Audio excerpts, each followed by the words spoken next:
श्रावण मासी हर्ष मानसी ही कवितेची ओळ काही खोटी नाही आहे.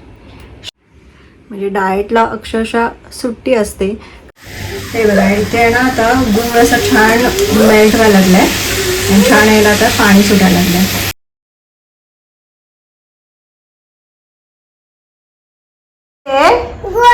हा आणि कशी आहे? छान छान आहे. कशी आहे? छान छान कसं करायचं?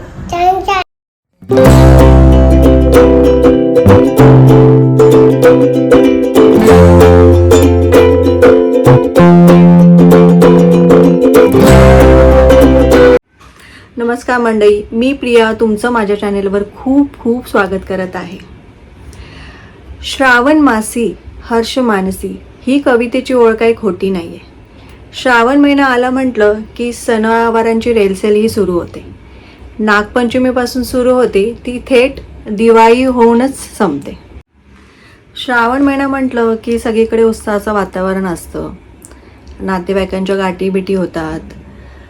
चमचमीत पदार्थ बनले जातात, कारण प्रत्येक सणाचा एक वेगवेगळा ठराविक पदार्थ असतो, तो बनला जातो घरी प्रत्येकाच्या. म्हणजे चमचमीत पदार्थ, गोडधोड पदार्थ, म्हणजे डाएटचं तर बिलकुल नावच काढायचं नाही आता. म्हणजे डाएटला अक्षरशः सुट्टी असते, कारण की ती कंट्रोल करायचं म्हटलं की थोडंफार तरी खाणं पिणं होतंच. आपण किती डाएट कॉन्शियस असलो तरी घरात काही ना काहीतरी बनवलं जातं, कारण ती पद्धत असते आणि आपलं डाएटचं पूर्ण बँडबाजा वाजतो. आणि यातलाच एक महत्त्वाचा सण म्हणजे नारळी पौर्णिमा. हो मंडळी, आज आहे नारळी पौर्णिमा आणि तुम्हा सगळ्यांना माझ्याकडून नारळी पौर्णिमेच्या खूप खूप शुभेच्छा. आणि नारळी पौर्णिमा म्हटलं की ओला नारळाचे जे पदार्थ असतात ते प्रत्येकाच्या घरात बनले जातात. कोणाकडे नारळी भात बनतो, कोणाकडे करंज्या बनतात, ओल्या नारळाच्या करंज्या बनतात, वड्या बनतात ओल्या खोबऱ्याच्या. असे काही खूप पदार्थ असतात. प्रत्येक जसं भाग बदलत जाईल, जसं म्हणतात ना गाव बदलतं तसं सगळे भाषा बदलते, पदार्थ बदलतात. तसं प्रत्येकाच्या वेगवेगळ्या हे असतात, चालीरीती असतात की ज्या त्या बदलत जातात. त्यामुळे प्रत्येकाच्या याच्याप्रमाणे वेगवेगळे पदार्थ बनले जातात. तर आमच्याकडे माझी मम्मी ओल्या नारळाच्या करंज्या बनवायची, तर ते मी लहानपणापासून बघत आले आहे आणि आता मी सुद्धा ते करते. त्यामुळे आज माझ्याकडे सुद्धा ओल्या नारळाच्या करंज्या बनणार आहेत आणि मी त्या कशा बनवते हे तुम्हाला मी दाखवणार आहे. कारण ऑब्वियसली ओल्या नारळाच्या करंज्या सगळ्यांनाच येत असतील, माहिती आहे मला, पण माझी पद्धत एक मी तुम्हाला दाखवते की मी कसं बनवते ते. चला तर मग रेसिपीला सुरुवात करूया. तर आता सगळ्यात आधी आहे ना मी पीठ मळून घेते आहे, कारण मग सारण बनवेपर्यंत आहे ना पीठ थोडं छान मुरेल, म्हणून मग मी आता इथे पीठ मळायला सुरुवात करते. त्याच्यासाठी मी घेतले हे गव्हाचं पीठ. 2 कप गव्हाचं पीठ आहे. म्हणजे आपण हा मेजरिंग कप असतो ना त्याचं 2 कप गव्हाचं पीठ घेतलेलं आहे. आणि हा बारीक रवा घेतलेला आहे. ह्याच्या जागी आपण जाड रवासुद्धा घेऊ शकतो, जसं हवं तसं. आणि इथे हे जे आहे ना गव्हाच्या पिठाच्या जागी आहे ना काही लोक मैद्याचं पीठसुद्धा यूज करतात. तर मी ते हेल्दी नाही आहे, त्याच्यामुळे मी आता गव्हाचं पीठच घेते आहे. आणि आता ना हे आपण मळून घेऊया. इकडे हे थोडं मिक्स करून घेते मी. आणि ह्याच्यामध्ये आहे ना चवीनुसार मीठ. आणि मी याच्यात आहे ना गरम तेलाचं मोहन टाकणार आहे थोडं. म्हणजे जास्त गरम नाही केलेलं, हलकंसं तेलाचं मोहन केलेलं आहे. मग हलकं तेल गरम केलेलं आहे आणि ते मी आता इथे थोडं टाकणार आहे.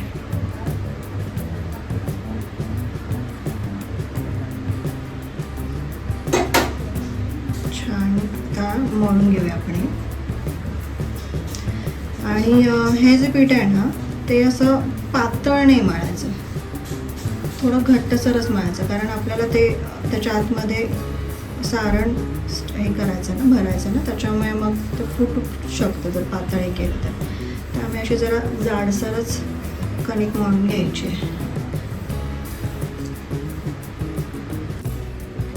हे बघा असं मी छान मिक्स करून घेतलं आहे आणि आता जसं हळूहळूच पाणी टाकते आहे मी, कारण जास्त पातळ व्हायला नको, त्यामुळे थोडं थोडंच पाणी ॲड करा.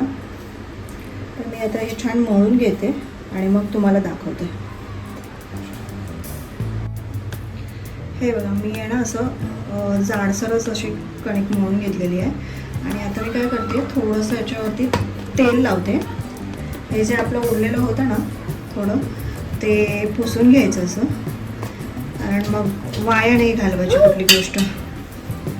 हे असं थोडंसं पुसून घेते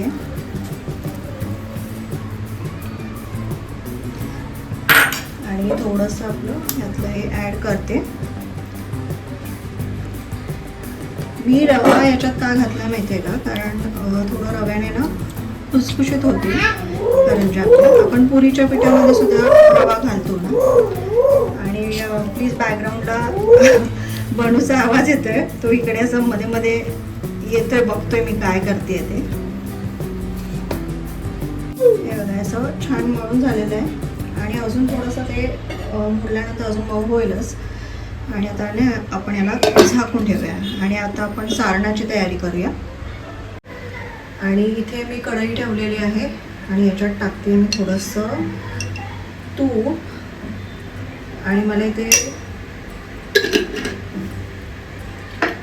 ड्रायफ्रूट्स भाजून घ्यायचे आहेत.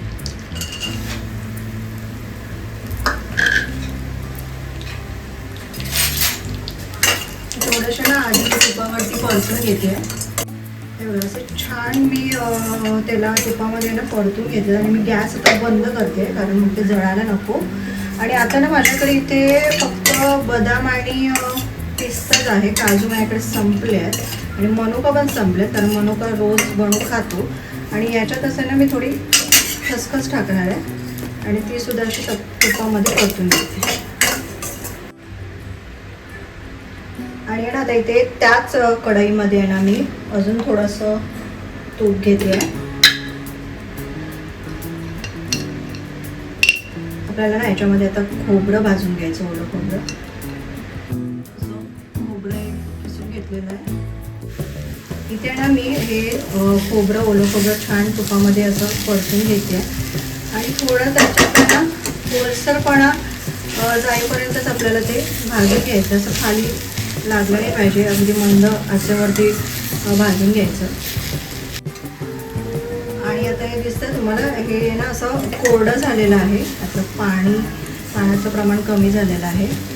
मग आता ना आपण इथे गूळ टाकूया. आणि जेवढं माझं खोबरं होतं ना त्याच्या अर्ध्याच्या वर थोडं ना मी गूळ घेतलेला आहे. तुम्ही चवीनुसार आपल्या आवडीनुसार आहे ना कमी जास्त करू शकता. असं गूळ टाकून पण आहे ना आपण छान याला परतून घेऊया. छान आता पाणी सुटेल. हे बघा इथे आहे ना आता गूळ असा छान मेल्ट व्हायला लागलाय आणि छान याला आता पाणी सुटायला लागलंय. गुळाच्या ऐवजी आहे ना साखर वापरली तरी चालेल, पण मी आता मुलं खाणार आहेत ना म्हणून थोडं हेल्दी साखर जरा अवॉइडच करते. आता हळूहळू साखरेचं प्रमाण कमी करायचं आणि शून्यावर आणायचं आहे. ते बघा गूळ आहे ना पूर्ण मेल्ट झालेलं आहे आता. आणि आता ना याच स्टेजला आपण टाकतो हे आपण ड्रायफ्रूट्स भाजून थोडं तर ते मी टाकतो याच्यामध्ये.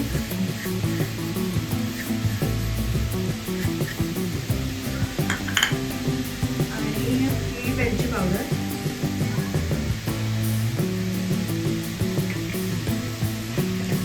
आता मी गॅस बंद करते, काही गरज नाही आहे आता गॅसची. आपल्याला हे मिक्स करायचं. आणि हे आहे ना जायफळ सुद्धा मी इथे टाकते पुढे, आणि त्याने छान टेस्ट येते.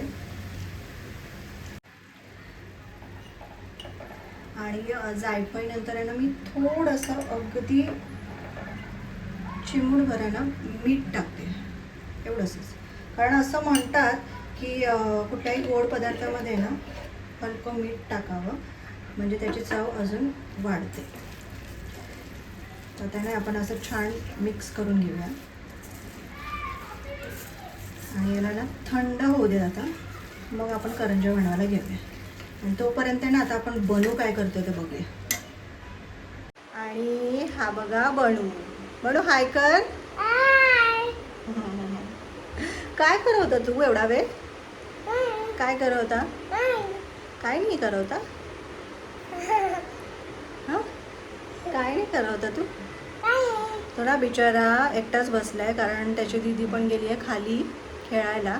आणि तो अजून एवढा मोठा झालेला नाही आहे की त्याला मी खाली खेळायला पाठवू, कारण त्याच्या मागे एक माणूस कंपल्सरी लागतो, कारण तो इकडे तिकडे पळत सुटतो अक्षरशः. त्यामुळे मग मी त्याला खाली तिच्याबरोबर तरी नाही पाठवत. आम्ही कोणी असेल दोघांपैकी तर ठीक आहे. हे बघा इथे ना आता आपली कणिक छान विजली आहे, बघू शकता तुम्ही. आपल्याला अशीच हवं आहे, जास्त पातळ नको आहे. आणि आता आपण करंज्या करायला सुरुवात करूया. तर मी इथे काय करणार आहे, असं एकच मोठा गोळा घेणार आहे आणि छान मोठी आपण चपाती लाटतो ना तशी लाटून घेणार आहे.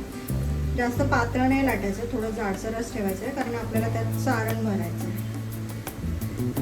छोटे छोटे गोळे करून पण करू शकतो, पण त्यात बराच वेळ जातो. त्याच्यामुळे मला हे बरं वाटतं आणि सगळे एका साईजमध्ये पण होतं ना. इथे असं पूर्ण चपाती लाटून झालेली आहे, आता चपातीच बोलू शकतो आपण त्याला. आणि माझ्याकडे ना अशी वाटी आहे, आता मी वाटीने आहे ना असं त्याला कट करून घेते, कारण मग सगळ्या करंज्या एकसारख्या होतील. आणि मला जास्त मोठ्या नको आहे, छोट्या छोट्या ना आपल्या बऱ्या वाटतात, तळायला पण बरं पडतं ते. मी असं आधी बनवून घेते आणि मग तुम्हाला दाखवते. हे बघा मी ना असं हे पुऱ्यांच्या साईजमध्ये बनवून घेतले आणि जाडी बघा त्याची कशी, जास्त पातळ नाही केली. आणि याच्यात ना आता आपण सारण करून घेऊया.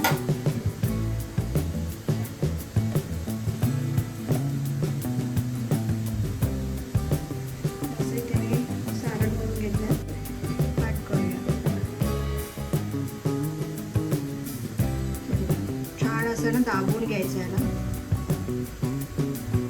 त्याच्यात कडा पूर्ण बंद झाले पाहिजे, कारण तेलामध्ये तळताना फुटला नाही पाहिजे. त्यामुळे असं पूर्ण एकदम दाबून घ्यायचे. आणि ना याला थोडे असं मी डिझाईन करणार, याला काहीतरी म्हणतात, आता मला आठवत नाही आहे. इकडे ना आपण बाकीचे सुद्धा बनवून घेऊया. हे थोडं आता मी तुम्हाला फास्ट फॉरवर्डमध्येच दाखवते.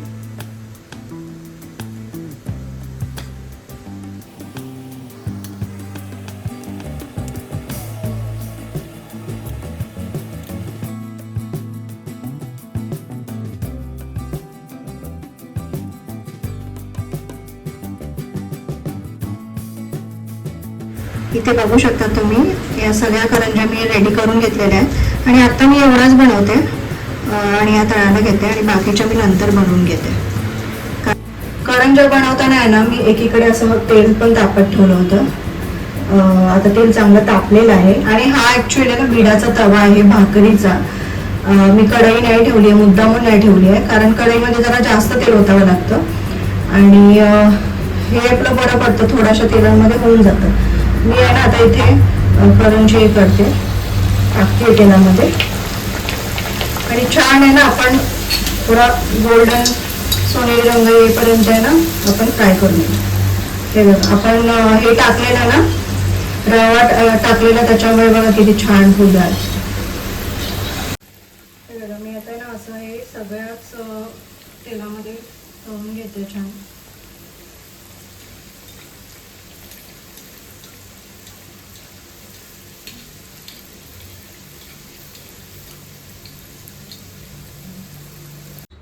हे बघा इथे आहे ना आपल्या छान करंज्या रेडी झाल्या आहेत आणि इकडे आपला पुलाव पण रेडी झाला आहे. कारण करंज्या बनवतानाच मी आधी पुलाव लावून घेतलं होतं, कुकरलाच लावलं आहे आज मी, जास्त काही करत बसले नाही त्याला. आणि या छोट्या आहेत ना, हे छोटे असे अजून एक बनवली आहे मी, ती मी नैवेद्यासाठी बनवली आहे. देवाचा आता नैवेद्य दाखवून घेते आणि मग खायला घेते.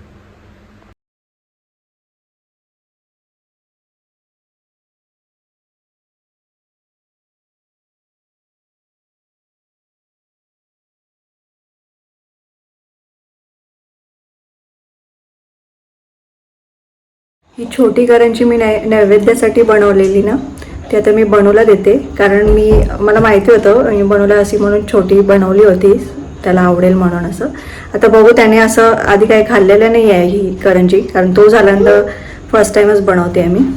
बघू त्याची रिॲक्शन काय आहे. बडू हे घे खाऊ.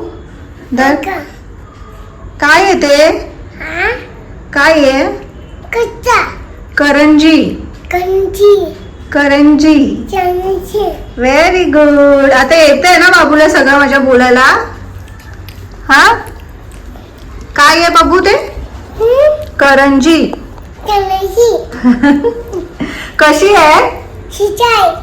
अरे कशी आहे? कशी लागते? गोड आहे?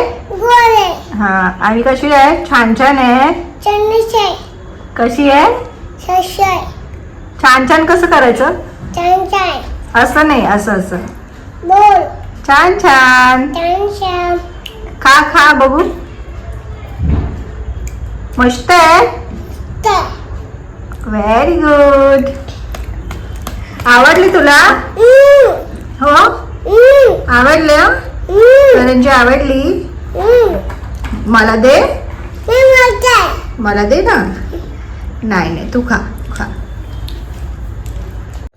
बनूला करंजी आवडले म्हणजे माझं एवढे कष्ट केलेले सार्थकी लागलेले आहेत. छान त्याला आवडले आणि तो बघा आवडीने खातोय खूप मस्त. मी ना आता ह्या थोड्याच करंज्या बनवलेल्या तुम्हाला दाखवण्यापुरता, आणि बाकीच्या ज्या करंज्या आहेत त्या मी सागर आल्यानंतर बनवेन. म्हणजे तो इथे जवळपास आला की फोन करतो मला, मग त्यावेळी मग मी बनवायला घेईन, म्हणजे तो गरम गरम खाऊ शकतो. आणि ॲक्च्युली झालं असं की त्याला आता थोडासा लेटच होईल यायला, कारण व्लॉगिंगच्या नादामध्ये मी रक्षाबंधनचं गिफ्ट घ्यायला विसरलेले आहे. म्हणजे उद्या रक्षाबंधन आहे आणि ऑब्वियसली आता प्रिशा आहे, सागरची बहीण येते रक्षाबंधनासाठी, आणि आता आमची छोटी रिदासुद्धा आलेली आहे, ती बनूला राखी बांधते. तर यांच्यासाठी आहे ना मी ऑनलाईनच असं गिफ्ट ऑर्डर करते. म्हणजे मोस्टली मी कपडेच घेते, कारण ते यूज केले जातात म्हणून, आणि मुलींना कपडेच आवडतात, त्याच्यामुळे मग मी ते ऑनलाईन ऑर्डर करते. कारण बनूमुळे थोडं शक्य नाही होत बाहेर जाऊन शॉपिंग करणं वगैरे, कारण शॉपिंग राहते बाजूला आणि त्याच्याच मागून फिरावं लागतं. पण यावेळी मी विसरलेली आहे, त्यामुळे त्याला आता ऑफलाईनच ते घ्यावं लागणार आहे. म्हणजे एक 3-4 दिवसापूर्वी लक्षात आलेलं आमच्या, पण ते तेव्हा ऑर्डर केलं असतं तर ते आत्तापर्यंत मिळालं नसतं. त्यामुळे आता तो शॉपिंगसाठी गेला आहे. हा व्हिडिओ जेव्हा तुम्ही बघाल तेव्हा ऑब्व्हियसली नारळी पौर्णिमा झालेली असेल, कारण हा नेक्स्ट वीकमध्येच मी अपलोड करेन, कारण उद्या रक्षाबंधन आहे, त्यामुळे 2-3 दिवस बिझीच असणार आहे. त्यामुळे मी हे नेक्स्ट वीकच अपलोड करेन. आणि जे नवीन सबस्क्रायबर आहेत आणि जे नवीन व्ह्युअर्स आहेत, जे आता माझे व्हिडिओ बघतायत आणि त्यांनी आधीचे माझे व्हिडिओज बघितलेले नाही आहेत, तर त्यांना माझं सांगणं आहे की त्यांनी माझ्या चॅनलवरती जाऊन आधीचे व्हिडिओसुद्धा बघा, आणि तुमची काय प्रतिक्रिया आहे ते मला नक्की कमेंट करून सांगा. आणि आवडले तर लाईकही करा आणि शेअरही करा. आणि माझी पद्धत तुम्हाला कशी वाटली तेही मला सांगा.